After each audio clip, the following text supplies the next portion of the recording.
Try cause wayne bagwan jingni ko bador kwal kano bador ya you know bagaran ko baran kan kano bran loy mara ko kono kunya baba eliro wai kapag ba kiji saliu jamiria kapag ba del jazinger kenyamda kapag ba jabo ko serel waidaro kapag ba chapal duer keja kapag ba kiji saliu jamiria kapag ba del jazinger kenyamda kapag ba jabo ko serel waidaro kapos bang chapal duer keja wadi danen kusta kude gogro wipini kwa kuzandet mede jal wipini miger kuzan pala wadi danen kusta kude gogro wipini kwa kuzandet mede jal wipini miger kuzan pala kapag ba kiji saliu jamiria kapag ba del jazinger kenyamda kapag ba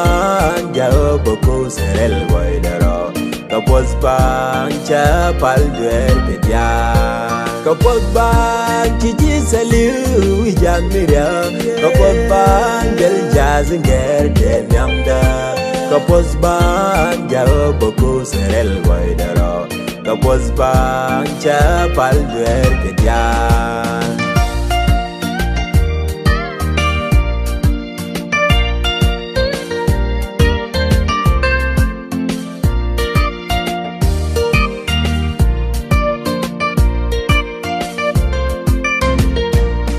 we are surek de kedalan we are ikale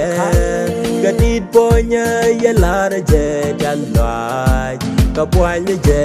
ko nyal gae kano de selbe ezina la duran ya surek de kadalwaj yari kale gadit ponya yalara je dalwaj kapwanya je ko nyal gae kano de selbe ezina la duran kapag ba kiji saliu jamiria kapag ba del jazinger kenyamda kapag ba jabo ko serel waidaro kapag ba chapal duer keja kapag ba kiji saliu jamiria kapag ba del jazinger kenyamda kapag ba jabo ko serel waidaro kapag ba chapal duer keja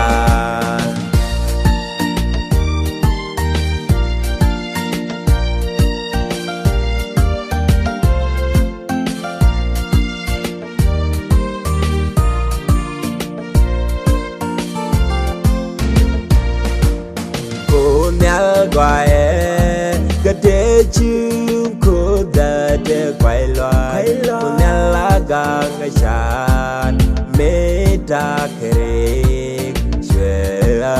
lok kulwang nyog lo jeda ko si kunyal ji ja ka gwa kunyal gae gade chung ko da de kwai loa kunyal aga ngashan meta kere shela lok kulwang nyog lo jeda ko si kunyal ji ja ka gwa kapag ba kiji saliu jamiria kapag ba del jazinger kenyamda kapag ba jabo ko serel waidaro kapag ba chapal duer keja kapag ba kiji saliu jamiria kapag ba del jazinger kenyamda kapag ba jabo ko serel waidaro kapag ba chapal duer keja trumpet son of joy for the nation Make cry like a disciple in all nation through music. Yo kanga teska like a quido. We are gajaga naske ki kora radio dia. Credit.